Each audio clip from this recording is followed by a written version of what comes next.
고등학교에 딱 올라가면은 뭘 하게 되냐면 선생님이 처음 보는 작품들이 문제 출제될 거라고 했잖아요. 그럴 때 막 고3 때 나오는 막 고3에 나오는 수능에 나오는 그런 작품으로 선생님들이 예를 드시는 게 아니야. 다른 교과서에 있는 비슷한 수준의 작품으로 예를 들거든요. 그러니까 이게 선생님 우리 학교 것만 하는 게 낫지 않아요가 아니야. 이게 지금 전체적인 교과서를 다 다루고 있기 때문에 니네가 이걸 다 다루면 좋은 거야. 알겠니? 그리고 수능 공부도 되고. 그래서 이 교재가 딱 좋은 것 같더라고요. 그리고 이거에 또 추가적으로 선생님이 나눠줄 건데 거기에는 이제 모의고사 문제들이 들어있어요. 이거에 해당하는 교과서의 모의고사 문제들까지 다 나와 있습니다. 자료는 무궁무진하니 열심히만 하십시오. 알겠죠? 지금 여러분들이 마음을 못 정했다고 해가지고 어떻게 해야 될지 선생님도 모르겠는데 일단은 시점은 너무 중요하기 때문에 시점만 간단하게 설명하는 걸로 하겠습니다. 그러면 모르시는 것 같아요 지금 시점에 대해서. 아니에요? 다 알아요? 넘어가요? 시점은 아는데 그 본질을 모르지. 아니 그 목적 그러니까 이야기를 이렇게 풀었을 때 쓰는 그렇지, 요소 그렇지. 중에 하나가 시점일 텐데 어떻게 쓰이는지 알려면 직접 해보는 게 가장 숙제면서 할 때가 그건 맞아요. 그건 성원이가 정확한 분석을 했어. 그냥 이게 막연히 1인칭 주인공이다 이건 알지만 작품 속에서 찾는 거는 직접 훈련을 하셔야 돼요. 맞죠? 아 그럼 좋아요. 그냥 안 해도 되겠죠 그럼? 네. 이거 읽어보세요 집에서. 알겠죠? 제가 봐도 좀 하기는 좀 그러니까. 그리고 만약에 도저히 모르겠다 그런 사람은 링크 주시면 제가 우리 시작국어 애들 할 때 그거 해가지고 보내드릴게요. 자 그러면 아까 말씀드린 대로 이제 출제 요소를 마무리하면서 보겠습니다. 자 얘도 마찬가지로 서술상 특징이나 소재의 배경의 상징성이 이런 것들이 나온다 그랬어. 그러면 너희들이 이거 숙제할 때 어떻게 해야 되냐면 이제 명강 시작할 거잖아. 명강 꺼내보세요. 명강 소설, 현대 소설. 집에 가서 오늘 이제 현대 소설 한번 연습을 해보세요. 펼쳐보세요. 자 이런 숙제는 어차피 너네가 혼자 하는 거기 때문에 원하는 거 뭐 골라서 해도 됩니다. 아무거나 골라서 해도 되고요. 첫 번째 이제 여러분들이 갖고 있는 작품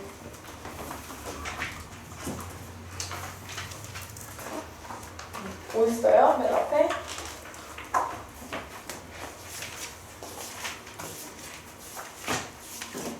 제일 처음에 인물의 성격, 심리, 태도, 대표 기출 문제에 뭐 나와 있나요? 껍빛단 리라는 게 나와 있어요. 그죠? 껍빛단 리라는 게 있습니다. 그러면 1번 문제 같이 볼게요. 저기도 안 띄우고 그냥 바로 해드릴게요. 1번 보시면 문제가 뭐예요? 기억에서 미움에 대한 설명으로 가장 적절한 것 고르세요 라고 되어 있습니다. 그죠? 그죠? 기억에서 미움이 뭐야? 여기에 나와 있는 구절의 의미를 물어보는 거예요. 시처럼. 시어나 식구의 의미가 있듯이 이 이야기도 이 구절의 의미, 이 구절이 담고 있는 의미가 무엇인지를 찾는 문제가 당연히 나올 수 있겠죠. 1번입니다. 넘겨보세요. 자, 그 다음에 시점과 서술상 특징 이렇게 해서 좀 하나씩 나와 있어요. 여기 보시면 이거 뭐야? 서술상 특징 문제 나왔지. 시처럼. 그죠? 서술상 특징 문제 이렇게 나왔고 그 다음에 사건과 갈등 유형. 그래서 지금 출제 요소들이 이렇게 순서대로 나와 있는 거예요. 설명이 되어 있는 겁니다. 이걸 보고 여러분들이 이런 문제들이 출제되는구나 알고 시작하시면 되고 본격적으로 나오는 거는 여기 이제 6번까지 끝내고 나서 실전 학습을 보시면은 여기서 나오는 거예요. 여기 보면 이제 문제들이 다 골고루 나와 있죠? 그럼 이때 내가 해야 될 일은 뭐다? C랑 똑같아. 첫 번째 못 찾아? 뭐가? 제목을 봐. 이건 좀 써주세요. 제목 찾고 그 다음에 시에서 화자를 찾듯이 이번에 소설에서는 뭘 찾아요? 누구 찾아요? 소설자. 서술자. 자, 그럼 서술자를 따라오는 게 뭐라고 했어? 시점이라고 했으니까 시점 한번 파악해보세요. 연습하세요. 시점. 작품 안에 있나 밖에 있나? 4명까지 다 설명하고 있나 아닌가? 자, 껍빛단리 한번 연습해볼까? 맨 처음에 껍빛단리. 껍빛단리의 시점 한번 찾아보자.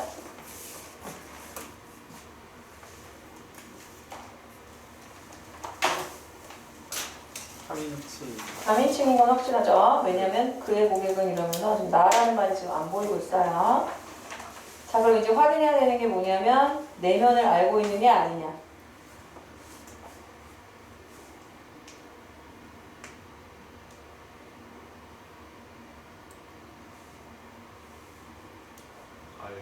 알고 있어. 네. 그럼 얘는 뭐야?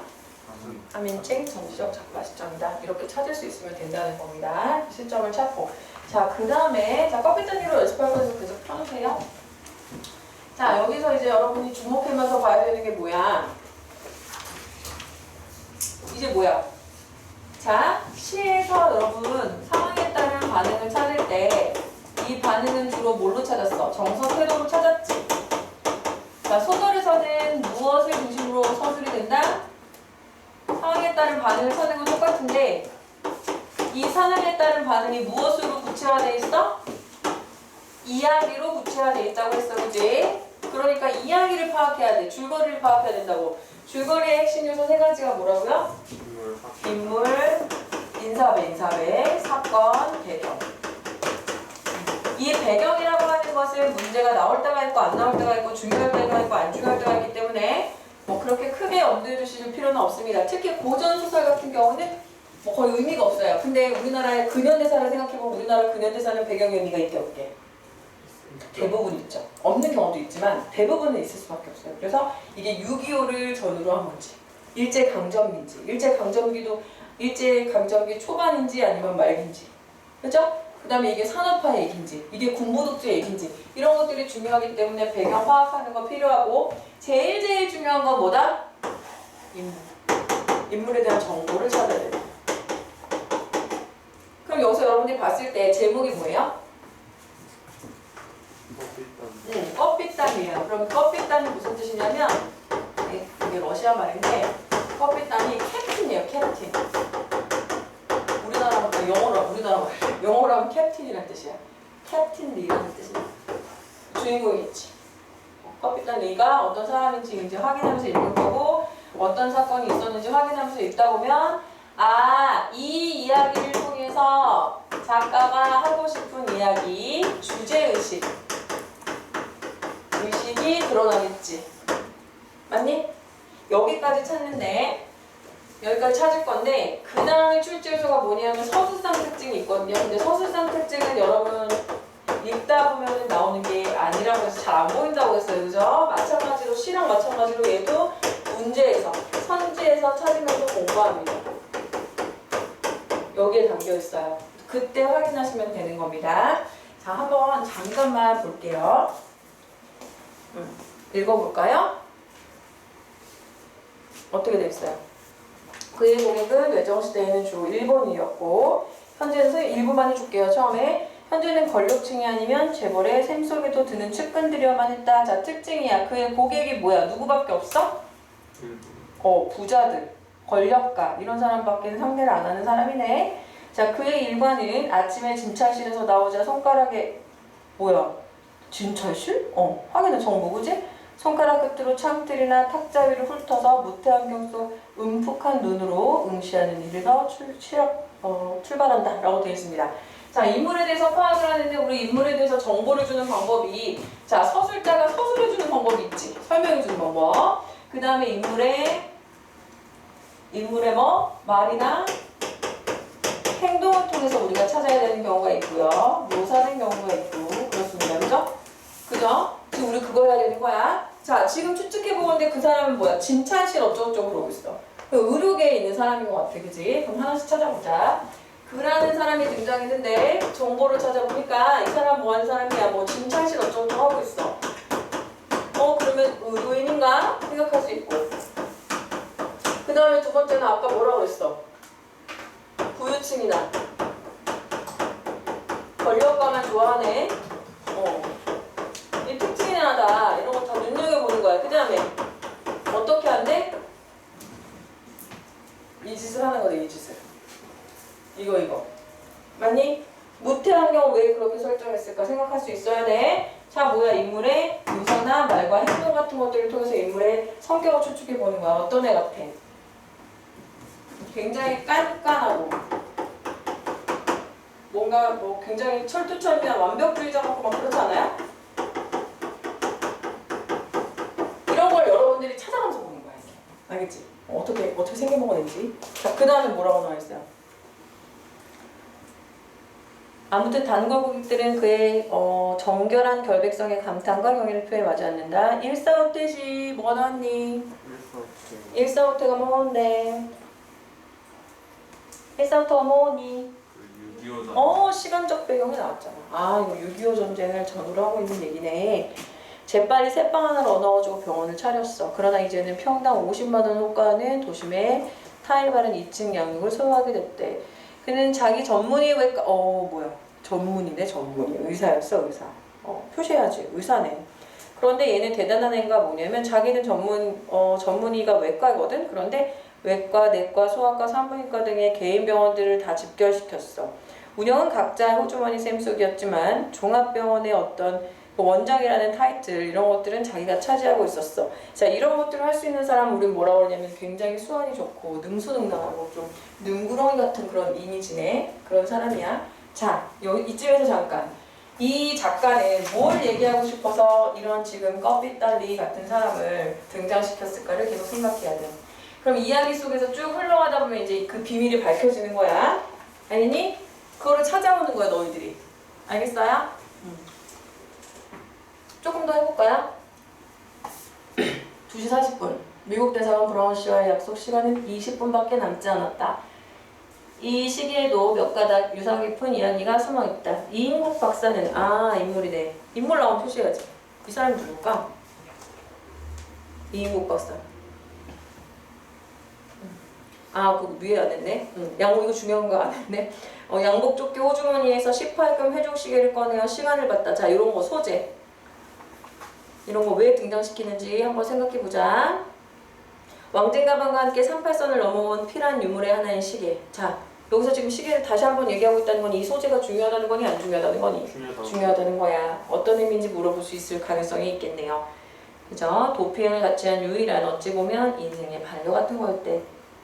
밤에 잘 때도 그는 시계를 머리맡에 풀어놓거나 호주머니에 넣은 채로 버려두지 않는다. 반드시 입잇줄, 풀어서 등기 서류, 저금통 등이 들어있는 비상용 캐비닛에 넣는데 인물의 행동을 통해서 이거 굉장히 애지중지한다는 거 알 수 있지? 거기에는 또 그럴 연유가 있대. 설명해 주네요. 자, 제국대학교를 졸업할 때 받은 영예로운 수상품이래. 얘들아, 제국대학교 내무청이야. 왜 서울대학교 아니고 제국대학교였을까? 생각할 수 있어야지. 왜 연세대학교 아니고 제국대학교일까? 제국대학교는 누가 하는 거니? 언제니? 일제 때야, 일제 강점기. 누가 하게? 얘들아 생각해봐. 독립유공자가 왜 가겠니? 독립군에 스파이로 갈지는 모르겠지만 누가 가니? 보통 여러분 옛날 드라마 일제강점기 때 드라마 같은 거 보면은 보통 여기 가는 애들 다 누구야? 그 동네 유지들. 아들들 동경에 유학 보내고 그러잖아. 맞지? 왜 이거 서울대 아니고 왜 제국대야? 마치 이인국 박사가 더더군다나 그때 수상을 영예로운 상을 받았고 그걸 애지중지하고 있어. 인물의 행동 보세요. 얘는 그러면 누구를 어느 쪽에 붙어있는 인물이니? 일본에 붙어있었겠지. 추측해. 친일파인가? 생각해보라는 거지. 왜 제국대학이라고 했지? 근데 제국대학에서 영예로운 수상한 그 애지중지한 거 만약에 내가 어쩔 수 없이 제국대학을 다녔어. 그래서 내가 1등을 했어. 그래서 받았다고 해도 만약에 내가 애국자면 그걸 그렇게 애지중지할까? 아닐 거예요. 이걸 애지중지한다는 건 제국대학의 유물을 애지중지한다는 건 이 사람 자체의 사상이 뭐라는 거야? 친일파에 가깝다는 거 알 수 있게 하려고 형상한 거 형상화. 이인국 박사는 친일파였다라고 표현하는 방법도 있지만 이렇게 간접적으로 보여줄 수도 있는 거죠. 이것도 하나의 서술성 특징이 되는 거죠. 그 후 30여 년이 지났어 이제. 그치? 자기 주변의 모든 것은 변해갔지만 시계만의 옛모습 그대로다. 주변뿐 아니라 자기 자신은 얼마나 변한 것인가. 20대의 홍한 지난번에 설명해줬어. 붉은 얼굴, 젊은이라고 했어. 젊은이. 사라진 것인지 머리카락도 반백이 넘었고 이마에 주름을 깊어갔대. 일제시대 소련군 점령의 감옥생활. 자 이제 보세요. 저기 정리가 되네. 일제시대를 거쳤고 그 다음에 뭐야? 소련군의 점령하에 감옥생활. 이거 우리나라 좀 근현대사를 알고 있으면 유리한데 처음에 이제 일본이 패망하고 나서 우리나라에 바로 우리나라가 독립을 했으면 좋았겠지만 무슨 일이 있었니? 북한은 누가? 소련군이 장악을 하고 남한은 미군이 장악을 하는 일이 일어나잖니? 그치? 근데 그때 얘는 어디 있었냐면 소련에 있었던 거야. 소련 쪽에. 소련의 감옥 생활을 하고 있었어. 6.25. 왜냐면 이때 왜 감옥 생활, 소련에 있었댄다. 소련에 있는 게 아니라 친일파였잖아. 친일파니까 당연히 소련이랑 미군이든 하여튼 점령을 하면 당연히 얘를 좋게 보겠어, 나쁘게 보겠어. 척결의 대상이지. 그러니까 감옥에 가 있는 거야. 근데 봐봐. 얘가 어떻게 풀려났는지. 그 다음에 죽을 뻔 고비를 넘기고 6.25 사변을 겪고 383 미군 부대 그동안 몇 차례 아슬아슬한 죽음의 고비를 넘겼던 것인가. 월삼. 이 월삼이라는 거는 그 상품명이에요. 안 중요해. 우여곡절 많은 세월 속에서도 아직도 제 시간을 유지하고 있는 것만으로도 신기하다. 시간을 보고는 습성처럼 째깍째깍 소리에 귀를 기울이는 때에 그가 가느다란 눈매에는 흘러간 인생의 축도가 서려 있는 것이고 그 속에는 강모와 스멜이 이 스멜이라는 건 강모와 스멜이 뭐냐면 여러분 일제강점기 학생들 옷 알죠? 검은색 그거예요. 그거 있고 신사복으로 갈아입던 그날의 감회를 더욱 새롭게 해주는 충동을 금할 길이 없는 것이었다. 자, 거기까지 끊어볼게요. 자, 선생님 다 할 수는 없으니까 지금 어떤 얘기를 하고 있냐면 잠깐만 설명을 해드릴게요. 이 사람이 친일파였어. 친일파였다? 그러다가 이제 뭐야? 조국이 해방이 되고 나서 소련